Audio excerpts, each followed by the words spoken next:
नहमदुहु व नसल्ली अला रसूलिल करीम अम्मा बाद फ़ौज़ु बिल्लाहि मिनश शैतानिर रजीम बिस्मिल्लाहिर रहमानिर रहीम। वतन हज़रात, न्यूज़ राइडर से गौर सरफराज कुरैशी आपकी खिदमत में हाज़िर है और सलामत कहता है। आज 31 जनवरी है और 31 जनवरी की खबरों पे बात की जाएगी, इंपॉर्टेंट न्यूज़ पे। और ये आज मेरा आपसे पहला इंटरेक्शन होगा।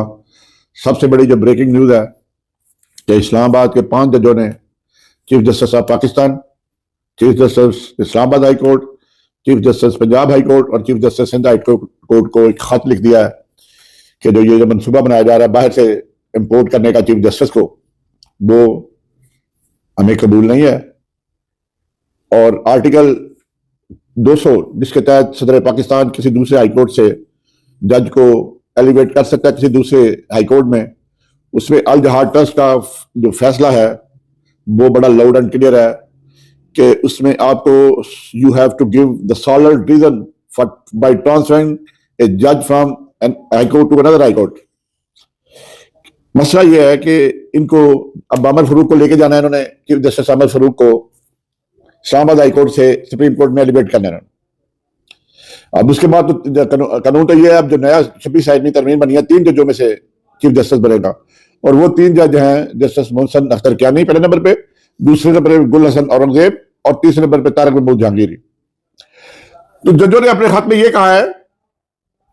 कि प्रेसिडेंट को जो इख्तियार है उसमें वैलिड रीजन देनी पड़ती है ट्रांसफर के लिए। और यहां ये सूरत हाल है, अगर आप लाहौर से जज इंपोर्ट करेंगे तो लाहौर में 2 लाख मुकदमात है, जबकि इस्लामाबाद हाईकोर्ट में सिर्फ 16,000 मुकदमात है। तो जस्टिफिकेशन नहीं बनती बाहर से जज लाने की। और इसमें आज सिंध हाईकोर्ट ने भी कह दिया है, बलूचिस्तान हाईकोर्ट बार ने भी कह दिया और सिंध हाईकोर्ट बार ने भी कह दिया कि अगर जज बाहर से इंपोर्ट किया गया तो इसकी मजामत होगी और हो सकता है मैं धरना भी देना पड़े।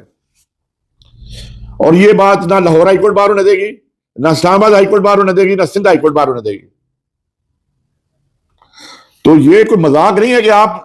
अब जस्टिस अमर फरूक को बड़ी आप जल्दी आपको लेके जाने की 2034 में जाकर रिटायर होगा, पता नहीं उसमें कौन कौन सा उन्होंने इसमें अब गुलखिलाने बाकी रह गए। तो ये खत जो है वो बहुत बड़ा, 6 जजों के खत के बाद एक दफा फिर जजेस मैदान में आ गए। और कल आपको याद होगा, कल इन्हीं में से 2 जजेस ने मोहसिन अख्तर कियानी और इजाज इसहाक साहब ने चीफ जस्टिस ऑफ पाकिस्तान से मुलाकात की थी और गालिबन यही बात बताई होगी। ये जो सरदार डोगल की बात चल रही है कि सरदार डोगल को 15 नंबर पे हाईकोर्ट की सेनेटरी लिस्ट में उसको चीफ जस्टिस इस्लामाबाद हाईकोर्ट बनाने की कोशिश की जा रही है। कोशिश में कम होगा, ये तो एक कंस्पिरेसी चल रही है क्योंकि इनको लाइब्रेरी का गुजारा नहीं होता। सारी जेल से इमरान खान को सजा दिलवाई गई है और जब ये आजाद मंच से जज आके कोई चीफ जस्टिस बन जाएगा तो बेंच सही बनेंगे और सही बेंच जो जजेस के जजमंद जजेस एक सुनेंगे और जो फैसले वैलिड हो जाएंगे जो सजा दिलवाई हुई है। लेकिन एस्टैब्लिशमेंट को तो पहले एस्टैब्लिशमेंट तो पहले इमरान खान को पैगाम में जो आया हुआ कि हमने इस्लामाबाद हाईकोर्ट में बंदोबस्त किया है, आपको वहां से रिलीफ नहीं मिलेगा। ये इमरान खान को पहले बताया जा चुका है जब उसको कहा गया था कि आप बरीगाला शिफ्ट हो जाओ, तो उसने इनकार कर दिया था। वो भी तो है ना, हमारे तो सियासतदान हर वक्त बाहर जाने के लिए तैयार होते हैं बीमारी का बहाना देखने, लेकिन आज तक वो तो 2.25 साल हो गया, हमने जेल से निकलने दिया, लोगों को शक्ल नहीं दिखाने दी उसकी। ये एक बहुत बड़ा ब्लास्ट होगा जो ये जो खत है। और आज इसी सिलसिले में चीफ जस्टिस ऑफ पाकिस्तान ने लॉ मिनिस्टर से मुलाकात की, आजमदीर तारड़ को। किस तरह लॉ मिनिस्टर बनाया गया ये मैं किसी वक्त बाद में बात करूंगा तफसील के साथ। आजमदीर तारड़ और उसके बाद जनाब अटॉर्नी जनरल इन्होंने मुलाकात की और अटॉर्नी जनरल ने कह दिया कि जज के ट्रांसफर की बात हो रही है, मान गया मीडिया के सामने। और बताया गया कि फरूक नायक ने भी मुलाकात की और मुलाकात का मौजू वो एक ही है कि जज लाना किस तरीके से जज लाए। और वैसे ही एडमिनिस्ट्रेशन को इतने इख्तियार मिल चुके हैं, सुप्रीम कोर्ट तो उन्होंने इसकी बेतुकीरी कर दी हुई है। सुप्रीम कोर्ट के हाथ बांध दिए गए हैं अपनी मर्जी के फैसले लेने के लिए। एक कॉन्स्टिट्यूशन बैंक की कलंदा बना दिया गया है कि जो मर्जी आप अपना करते रहे। तो ये मुलाकातें जो कल भी हुई थी, कल भी 3 बंदों की मुलाकात हुई थी चीफ जस्टिस पाकिस्तान याहिया अफरीदी से। और याहिया अफरीदी साहब जो है वो मजीद उन्होंने कहा जी कि टिकटॉक अकाउंट सुप्रीम कोर्ट का बहाल किया जाए और उसको एक्टिव किया जाए प्रॉपरली, ताकि सुप्रीम कोर्ट की वहां जजों की खबरें चलती रहे। दूसरा जनाब कि शहबाज गिल साहब आज फ्रैंकफर्ट एयरपोर्ट पे गए, तो फ्रैंकफर्ट एयरपोर्ट पे रुकवा दिया गया उनको 2 گھنٹے کی تفتیش کے بعد چھوڑا گیا، اور بعد میں نے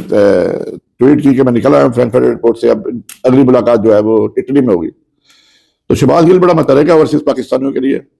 خاص طور پہ یہ جو عمران خان نے کہا کہ اوورسیز پاکستانی پیسہ بھیجنا بند کرے، اس کے لیے یہ متحرک ہے، یہ اپنا کام کر رہے ہیں۔ دوسرا، ہرنائی بلوچستان میں آج بہت بڑا جلسہ ہوا ہے،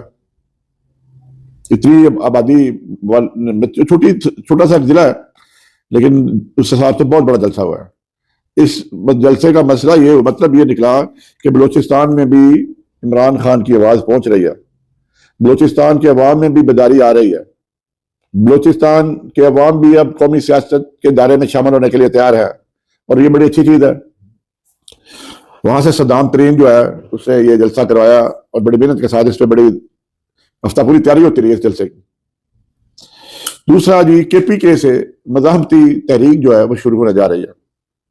اس سلسلے میں عمران خان نے جنید اکبر کو خصوصی ٹاسک دیا ہے، اور جنید اکبر ایک ہارڈ لائنر ہے، اب وہ نہیں ہوگا کہ گڈا پور صاحب کی طرح وہاں سے واپس آ جائے گا۔ اگر اس دفعہ لوگ ڈی چوک میں پہنچ گئے تو واپس نہیں ہوں گے، یہ میں آپ کو پہلے بتا رہا ہوں، چاہے یہ گولیاں مارے، چاہے یہ جو ان کا دل کرتا کرے، پھر لیکن وہ واپس نہیں ہوں گے۔ اور یہ اب جماعتوں کو بھی اکٹھا کیا جا رہا ہے، تمام اپوزیشن پارٹیز کو، صرف مولانا فضل الرحمان جو ہے وہ چاہ رہے ہیں کہ میں اس میں اپوزیشن کے اتحاد میں شامل نہ ہوں، کیونکہ ان کی تو بیسک جو پی ٹی آئی کے ساتھ میچ پڑتا ہے وہ تو کے پی کے میں پڑتا ہے، اور کے پی کے میں وہ اپنی سیٹ مانگنا چاہ رہے ہیں۔ رپورٹڈلی یہ لوگ کہتے ہیں کہ کے پی کے میں وہ ڈی آئی خان کی سیٹ امین گنڈا پور وہ دینے کے لیے تیار نہیں ہے، اور امین گنڈا پور نہیں چاہتا یہ اتحاد ہو، اور اس طرح پھر ابھی بات نہیں آگے بڑھ رہی۔ مولانا فضل الرحمان کے علاوہ تمام پارٹیز جو ہیں وہ ایک پلیٹ فارم پہ، ایک ایجنڈے پہ کہ جمہوریت بحال کی جائے، اقتدار منتخب نمائندوں کو سپرد کیا جائے، اس پہ وہ اتفاق کر چکے ہیں، متفق ہو چکے ہیں۔ دوسرا، اسلام آباد ہائی کورٹ میں آج 10 مئی کے متعلق فیصلہ کیا جسٹس محسن حسن کیانی اور جسٹس اعجاز اسحاق صاحب نے۔ تو انہوں نے کہا کہ جی، کہا گیا کہ پولیس چوکی پہ حملہ کیا گیا ہے لیکن موقع سے کوئی گرفتار نہیں ہوا، اور جو سزائیں دی گئی ہے جج نے وہ دہشت گردی کی دفعات سے بری کر دیا ہے، اور دوسرا سزا بھی 5 سال کی دی گئی ہے، لہٰذا ان سب کو جو 10 بندے تھے ان کو انہوں نے ضمانت پہ رہا کیا 25,000 کی ضمانتوں پہ، اس پہ 5 جو ہے افغانی تھے۔ انہوں نے کہا افغانی اپنے آپ کو اپنا آئیڈینٹی کے لیے ثابت کریں، رجسٹرار کو بتائیں کہ ہم واقعی افغانی ہیں، اور رجسٹرار ان کا آئیڈینٹی کارڈ جو افغانستان کا یا پاسپورٹ لے کے اپنے پاس رکھے till the final decision of the appeal. دوسرا، میاں عمر فاروق صاحب کے پاس کیس تھا عمران خان کی فیسلٹیز کے بارے میں، وہ کیس فیصل چودھری صاحب نے فائل کیا ہوا تھا، اور فیصل چودھری صاحب نے بتایا کہ اب سہولیات ملنی شروع ہو گئی ہیں،